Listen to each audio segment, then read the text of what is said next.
Bueno, pues como siempre hacemos un repaso del tema visto en la sesión pasada. En esta ocasión el repaso va a ser un tanto novedoso, sui generis. Vamos a procurar hacer un repaso de tal modo de ir asimilando la materia expuesta.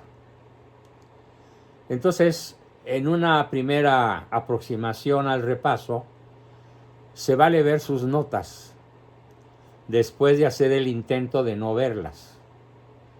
¿Quién se avienta el tiro de decirme la primera vía y explicármela? ¿Algún valiente? Adelante, Andrea. Andrea levantó la mano, muy bien. Prende tu micrófono. Yo valiente. La primera vía es la del movimiento. No voy a ver, voy a cerrar mi cuaderno, así lo que me acuerdo. Felicidades. Lo que entendí. Muy bien. Lo que entendí es que es la del motor inmóvil. Es la vía que explica que Dios es el motor inmóvil. Porque si nos remontamos a que la vida, que nada se puede mover por sí solo. Y si nos remontamos hacia atrás, si algo genera el movimiento a otro algo, tiene que estar primero, algo tiene que ser primero para que le genere otra cosa. Si no, nada se movería. Si no hay un primero, nada se movería. Eso es lo que yo más o menos entendí. Muy bien. Yo te calificaría con un 8.5. Porque hay un elemento que te faltó. Bueno, 9. Hay un elemento que te faltó. Y te voy a dar la oportunidad de que seas tú misma la que lo explique. ¿Qué sucedería? ¿Puedo ver mis notas? Sí, puedes. Ya en una segunda instancia puedes. ¿Qué sucedería si las causas de que hacen el movimiento, qué sucedería si se prolongaran al infinito hacia atrás? Nada ocurriría. Nada ocurriría. Excelente respuesta. Nada ocurriría. Porque todavía estaríamos, ¿qué? Esperando que algo genere algo. Correcto. Y ese algo, ¿desde cuándo se mueve?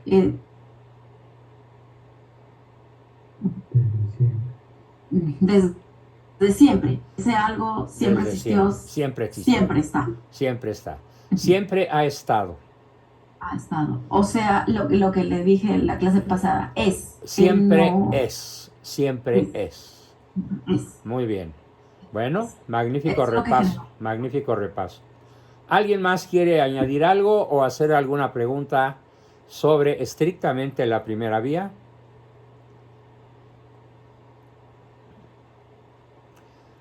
Sí. Ese primer existente eterno es el motor inmóvil, ¿no? Que es Dios. Es el motor inmóvil. Bien. Al que vamos a llamar Dios, pero Dios en el sentido de motor inmóvil. Muy bien, ¿quién me explica, aparte de Andrea, y si no hay nadie aparte de Andrea, pues Andrea tendría que repetir el tiro? ¿Quién me explica la segunda vía que se llama la vía de la causa eficiente?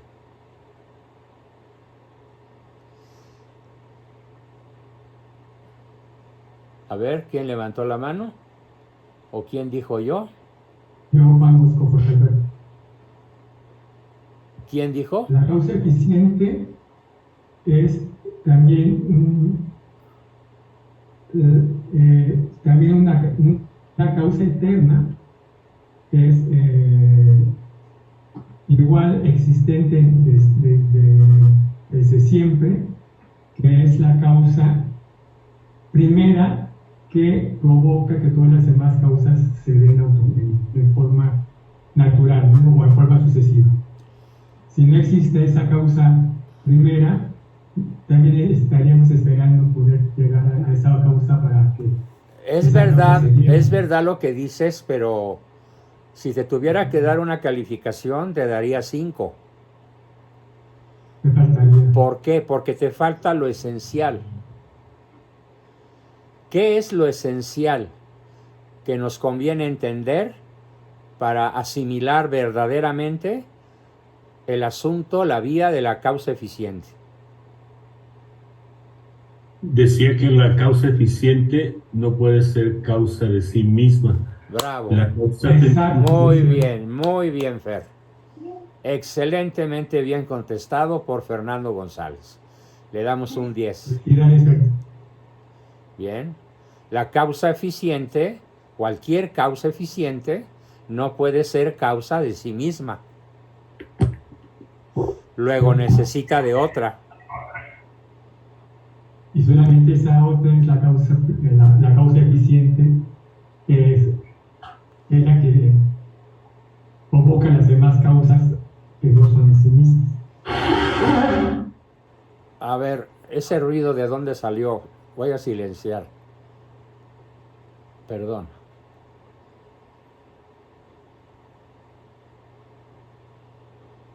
Muy bien.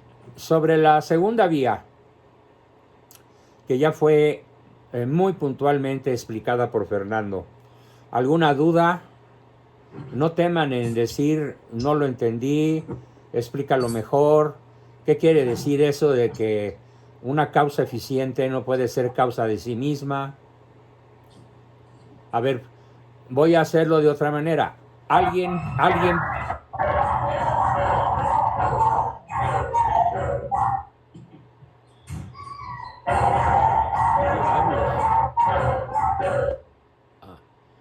Le atiné a dónde se oía el perro.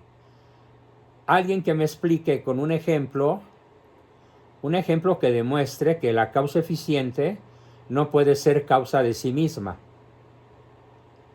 Un ejemplo sencillo de la vida cotidiana.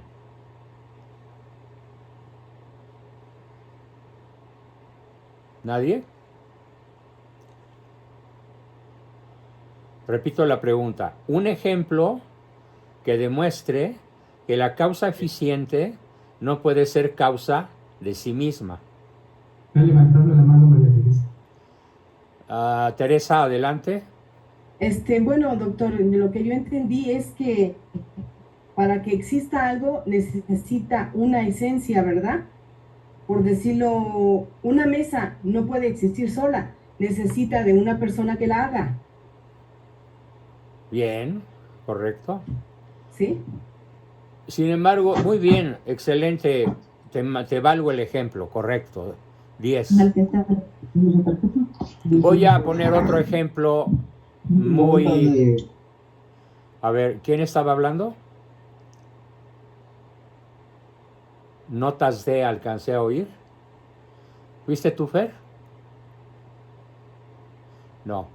Perdón, doctor, fui yo. Se me abrió mi micrófono. Ah, Dianita, ok. Disculpe. ¿Pero querías decir algo, Diana? ¿Puedo dar un ejemplo? Claro, claro. Pues por ejemplo, en el trabajo no se puede, o sea, el trabajo que hace cualquier persona siempre es para servir a alguna parte de la sociedad y siempre involucra a otras personas. No puede como trabajar para sí mismo. Muy bueno. Excelente ejemplo. 10, te la valgo. Sin embargo, cierro el tema de la causa eficiente con el problema de un reloj. El reloj es eficiente para dar la hora. Claro, si se trata de un reloj de buena marca o que funciona correctamente. Y aquí la demostración contundente es que las partes del reloj no se pudieron ensamblar a sí mismas. Es decir, la causa eficiente que hace que el reloj funcione no tiene su origen en el reloj mismo. La causa eficiente viene del relojero. Y a su vez el relojero tampoco se pudo armar solito a sí mismo. Viene del papá del relojero y de su mamá. Y así nos podemos remontar ad infinitum hasta que lleguemos a alguien que no necesitó comenzar. Alguien que es eficiente desde siempre, desde toda la eternidad. Entonces no es correcto decir que Dios es la causa de sí mismo, porque Dios no se causó, ya estaba. Nunca fue causado, ya estaba. Ya estaba siendo eficiente, no desde el inicio de los tiempos, desde antes del tiempo. ¿Por qué? Es la causa que crea todo, ¿no?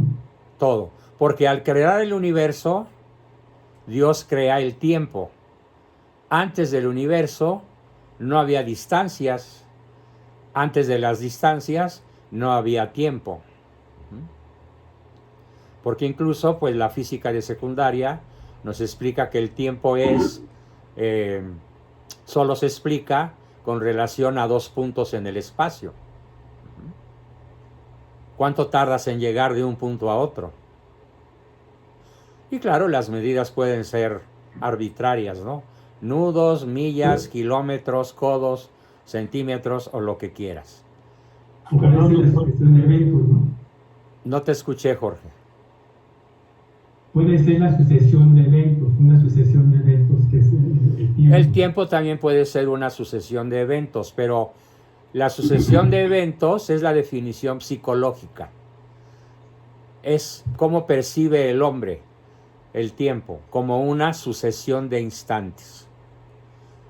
Pero el tiempo en física no es una sucesión de instantes.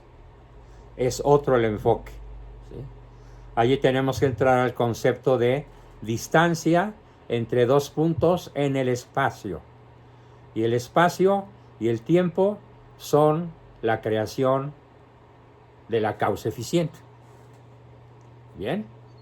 Perdón, doctor. Sí. Carmelo. Adelante, Carmelo. Buenas noches a todos. De hecho, lo correcto sería decir que regresamos al inicio, ¿no? Y no nos regresamos al infinito, sino regresamos al inicio para encontrar la causa eficiente. ¿Correcto? Nos regresamos al mero inicio. Al mero inicio, sí. Al inicio de todo. Nada más que aquí hay que hacer una diferenciación muy importante. Ajá. Algunos astrofísicos modernos dicen que antes del Big Bang, o sea, de la gran explosión que da origen al universo, tal Sí. como lo conocemos, debió existir otra cosa. Ujú. Pero ellos, como no tienen formación filosófica, no llegan a la misma conclusión que la filosofía realista. Porque si hubo otra cosa, la pregunta sigue en el aire. ¿Y esa cosa de dónde salió? ¿De dónde salió? Y de otra. ¿Y esa otra de dónde salió? Sí, Sí, doctor. Sí, Doctor, entonces, ¿cada causa tiene otra causa eficiente? así es. Cada causa tiene otra causa eficiente, distinta a sí misma. Sí, exactamente. Entonces, el universo es distinto a Dios. El universo no es Dios. El universo es creación de Dios. Dios no es la causa eficiente. Dios es la causa eficiente del universo. Sí. Entonces, Entonces- Dios es la entonces- causa de todo, ¿verdad, doctor? Dios es la causa eficiente del universo, ¿sí? Pero es la causa primera, es la causa de las causas, como la Sí. llamó Sócrates. ¿Sí? Gracias, doctor. Bien. Causa de las Sí, doctor. causas. ¿Sí? Es que Dios siempre ha estado ahí porque vive en un eterno presente, es lo que yo entiendo. Es correcto. Vive en un eterno presente. Y toda criatura limitada no vive en un eterno presente, vive en un eterno inconsciente. Es decir, nosotros no podemos captar la eternidad más que como concepto literario o poético, pero no la podemos captar con nuestros sentidos ni con nuestra inteligencia. Doctor, entonces Dios no tiene principio ni fin porque es eterno, ¿verdad? Correcto. Dios no Muy tuvo bien. principio ni tendrá fin porque es eterno. Muy En bien. cambio, una aclaración bien importante es esta. Algunas personas, cuando alguien muere, dicen, ya entró a la eternidad. Es incorrecto. El ser humano, al morir, no entra a la eternidad, porque nunca antes de ser fue.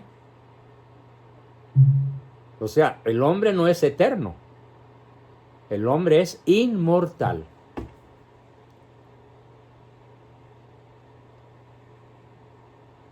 Es diferente decir, luzca para él la luz perpetua. Eso sí es correcto, porque la luz perpetua no está en él ni es él, el difunto. La luz perpetua es la luz de Dios. Por eso es válido decir, luzca para él la luz perpetua. Pero es incorrecto decir, entró a la eternidad, ¿no? Entró a la inmortalidad. Al mundo espiritual. Al mundo espiritual. Sin perder de vista que habrá de resucitar en su propio cuerpo. Él, Sí. no en otro, en su propio cuerpo. Reconocible por cualquiera de los que lo hayamos conocido antes. Y profesor, cuando muramos sí vamos a saber, sí vamos a entender, vamos a conocer la eternidad.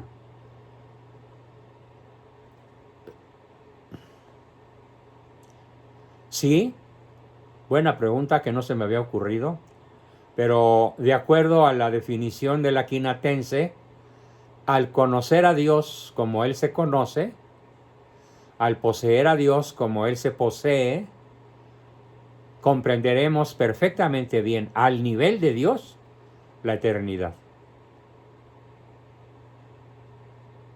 Doctor, En ahí eso en Los consiste, Ángeles, en eso consiste la visión beatífica.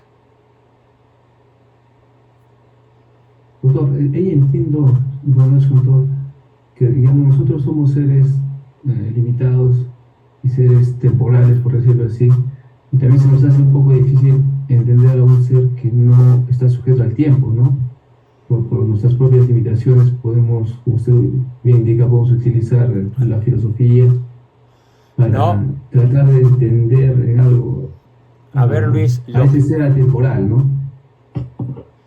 es que si analizamos bien lo que estamos viendo, no tiene ningún grado de dificultad.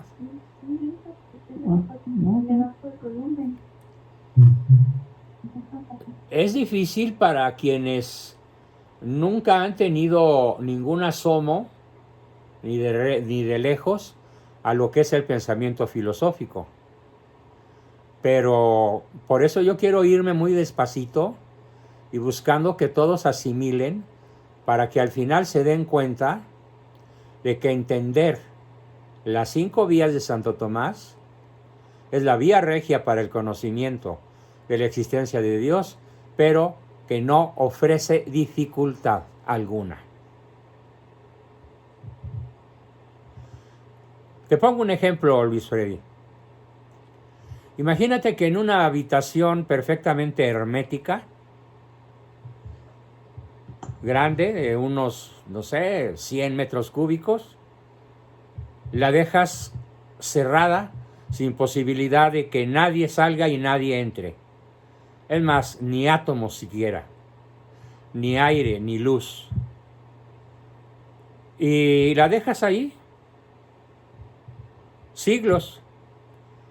Y tu posteridad va y abre la caja fuerte y encuentran una persona. ¿Qué tendrían que preguntarse? ¿Cómo se hizo la persona? ¿Cómo llegó allí?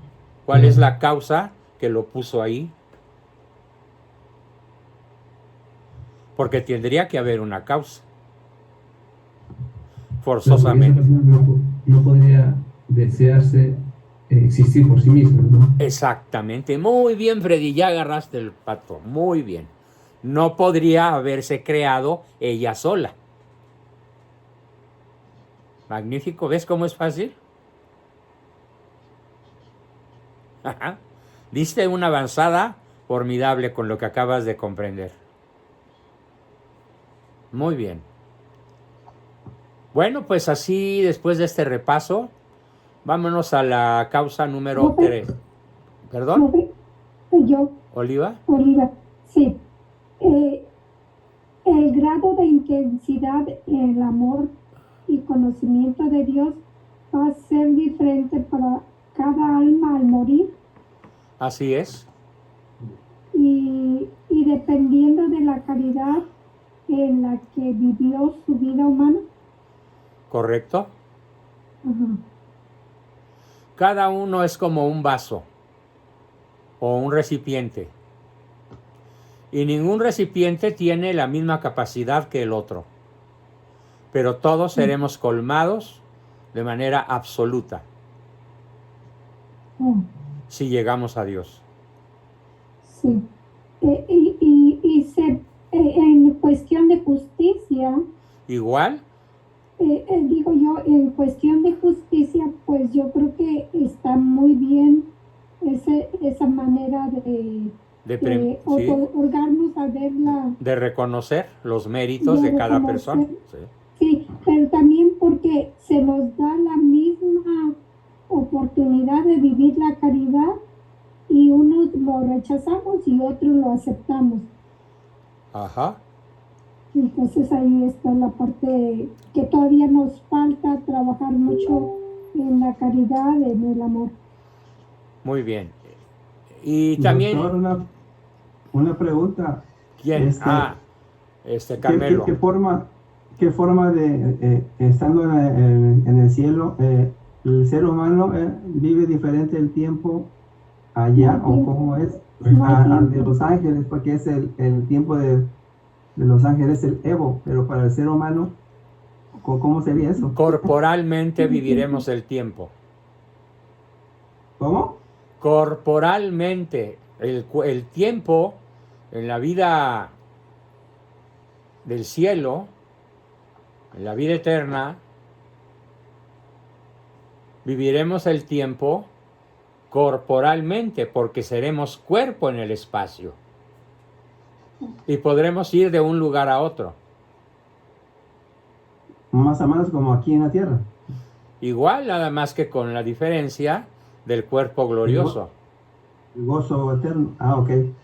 Cuerpo glorioso. Okay. Cuerpo glorioso.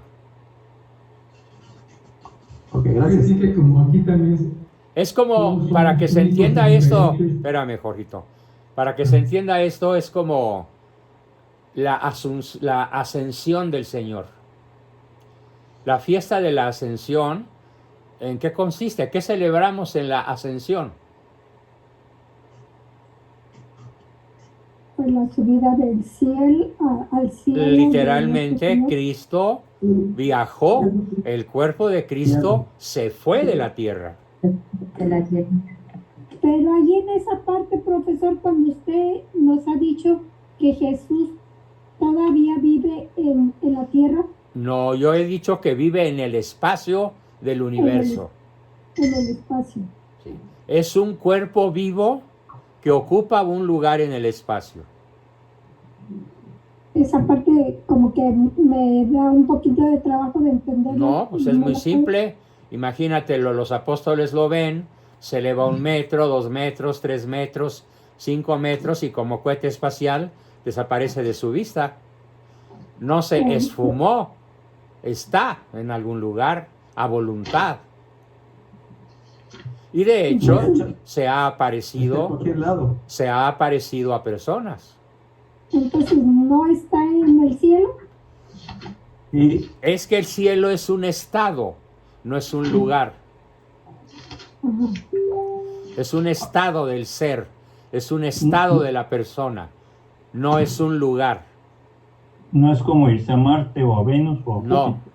no, es un estado de. Sí. Ahora bien, después de la segunda venida y con la resurrección de la carne, la creación entera será el cielo. La creación ¿Será qué? entera. Una creación que algunos teólogos dicen que seguirá expandiéndose, como se expande hoy a la velocidad de la luz. Y otros piensan que no, que se detendrá su crecimiento a voluntad divina. Y la Iglesia no nos dice que tenemos que creer una u otra teorías, porque son teorías. Pero lo que sí sabemos es que habrá tierra nueva y cielo nuevo. Todo será renovado. No como antes del pecado original, sino infinitamente superior al estatus anterior al pecado original. Bien. Sin embargo, estos temas de estos momentos van a entrar dentro de la virtud de la esperanza. No coman ansias, ya vamos para allá. En su momento. Lupita levantó la mano. Adelante, Guadalupe. Gracias, buenas noches. Bueno, yo nada más quiero preguntarle si está bien el concepto que yo tenía entendido entre Cronos y Evo. El Cronos es en donde vivimos los seres humanos, en donde el tiempo se mide como lo conocemos, en segundos, horas, meses, años, para pues darnos una idea de cuánto tiempo ha transcurrido. Ese sería el Cronos. Y en el Evo es solamente existencia. Ahí no pasa el tiempo como en el Cronos. Es correcto. Los ángeles viven en el Evo. Ajá. Y nuestro Señor, o sea, ahí no es el tiempo como nosotros lo concebimos. No, no Ahí es así. Hay diferencias muy fuertes, ¿sí? Claro. Sin embargo, nosotros resucitados volveremos a entrar al Cronos. Ok. Doctor, pero el Cronos no implica la corrupción.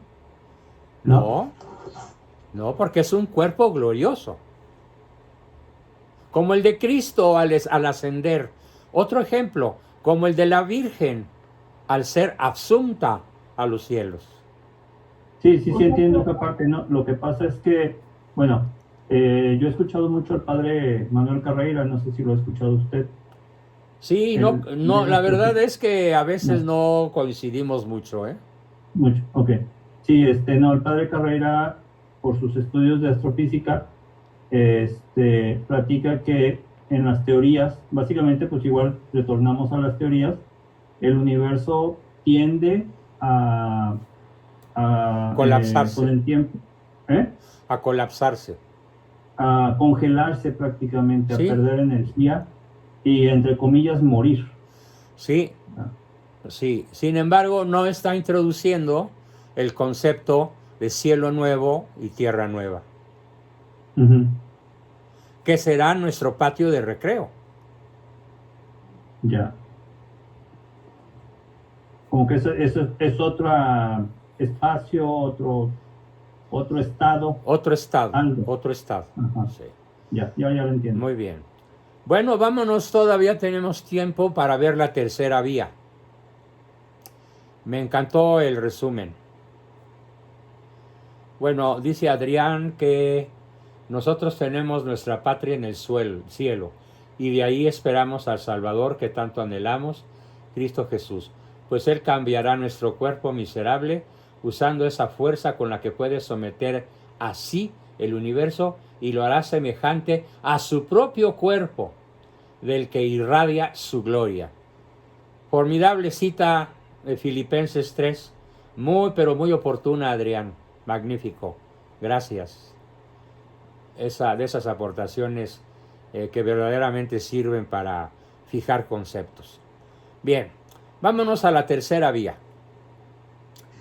La tercera vía se llama la vía de la contingencia y de la necesidad. ¿Qué es la contingencia? La contingencia es lo que puede ser, pero puede no ser. Voy a poner un ejemplo un poco chusco. Todos los que estamos aquí pudimos no haber sido nosotros, sino nuestro hermano. ¿Por qué? Porque hubiera bastado con que el espermatozoide que llegó y perforó el óvulo de mamá no hubiera sido el tuyo, sino el de tu hermano, en el mismo flujo de espermatozoides de la misma relación sexual. O sea, así como definitivamente eres tú, resulta que podrías no haber sido tú. Podría haber sido otro y no tú. Y obviamente la historia de ese otro muy probablemente no te habría traído aquí, a este lugar y a este momento. ¿De acuerdo? Eso es lo contingente. Otro ejemplo, el día de antier, sufrí una caída muy aparatosa. Al caminar por la banqueta tropecé con una manguera que sirve para cargar la batería del coche de mi esposa y me di el suelo con toda mi humanidad y quedé muy lastimado, pero muy lastimado, sobre todo de las rodillas. ¿Era absolutamente necesario que ocurriera? No. Pudo no haber ocurrido. ¿Cómo hubiera podido no ocurrir? Muy sencillo, con que hubiera dejado el celular en la oficina en vez de salir con él a la banqueta. Y en el momento en que salgo con el celular, digo, no, mejor lo voy a dejar. No, pero me tengo que regresar. Y entonces me salí con él. Fue contingente que me cayera. No fue necesario. Y así podríamos dar infinidad de ejemplos. Los seres, pues, nacen y mueren porque pueden o no existir. Y el mundo sigue funcionando y siendo el mismo. Para Santo Tomás, pues, contingencia se refiere a esa condición de los seres y se opone a la necesidad. Los seres necesarios no pueden no existir. La única posibilidad es que existan. Porque si los seres necesarios no existen, no existirían los contingentes.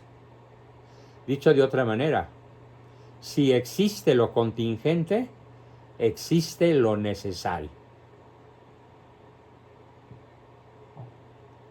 Es imposible en el razonamiento que estoy planteando que únicamente haya habido seres contingentes, porque precisamente por su contingencia hubo un momento en el que con toda seguridad no existieron. Y si no existieron, no pudieron producir nada. Pero aquí estamos. Luego, si estamos aquí, y si está el universo, es porque hubo algo que no fue contingente, que fue necesario para que los seres contingentes podamos ser y estar.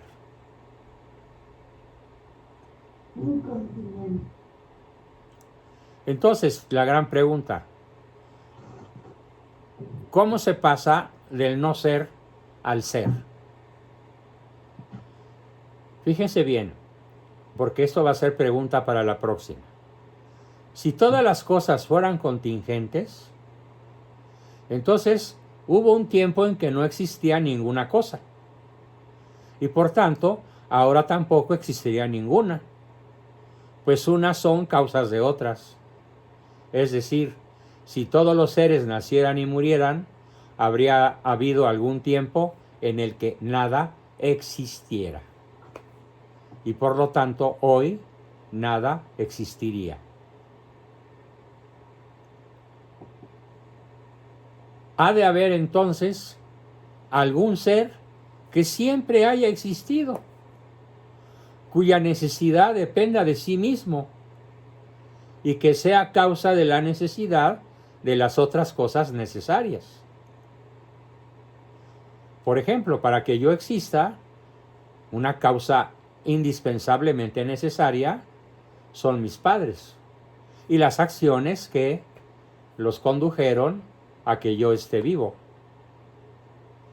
Y a ese ser que siempre ha existido, cuya necesidad depende de sí mismo y que es causa de la necesidad de las otras cosas necesarias, lo llamamos Dios. ¿Alguna pregunta sobre este punto? ¿Alguna duda? ¿Alguna aclaración? Adelante.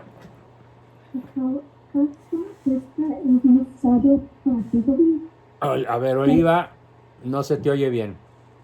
Oh, perdón, estaba hablando yo en voz alta. Ah, perdón, Andrea levantó la mano. Sí, Andrea.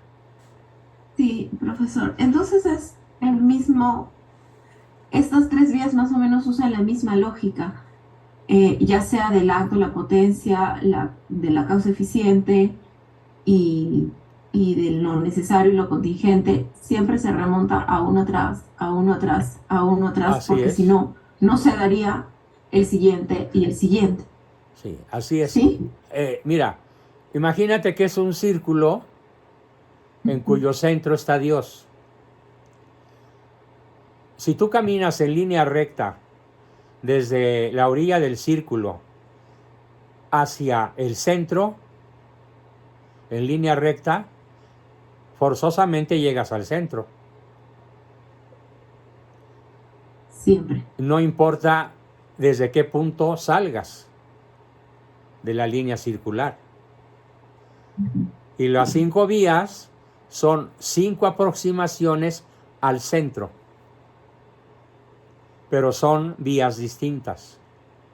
Algo así como para que remachemos la necedad de los que dicen en el fondo de su corazón, y Dios no existe, porque como abundan.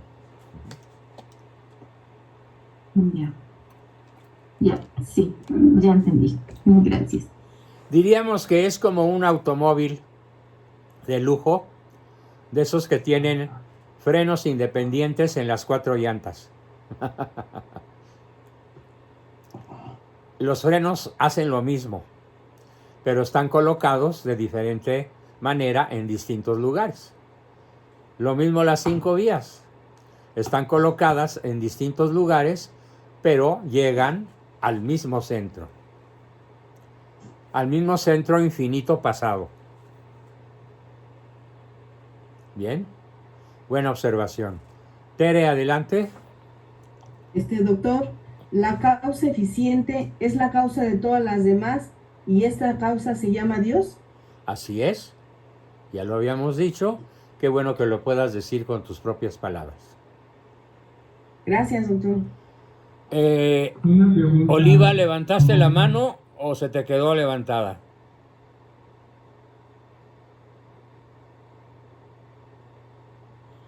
Ya no me oyó.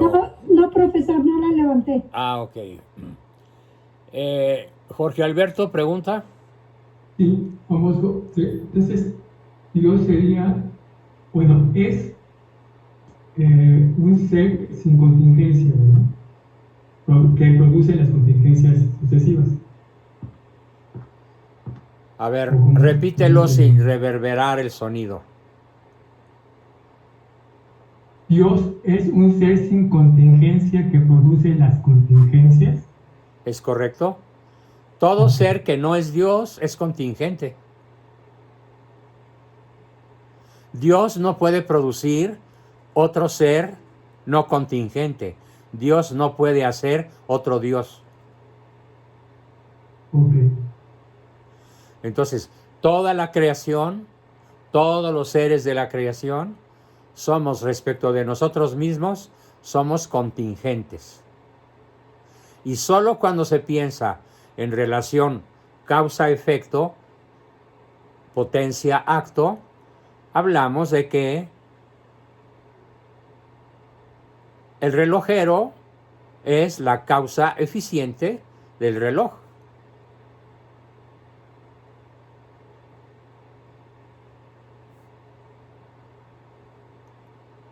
Y que fue necesario que el relojero lo hiciera, porque no se hizo solito. Pero considerado en sí mismo, el relojero es un ser contingente.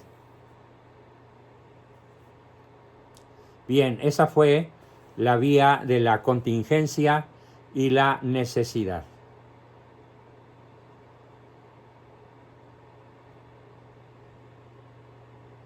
Y nos queda dos vías más, que son la vía de los grados de perfección y la vía de la finalidad. Pero son muy densas, son materia nueva y vamos a dejarla para la próxima sesión.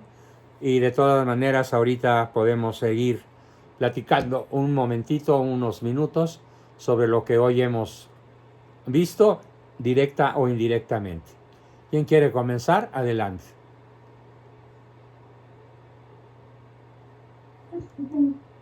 Profesor. Sí. ¿Freddy? ¿Por qué? Ah, no, Bueno, Juan Manuel. bueno, Adelante, Juan Manuel. sí,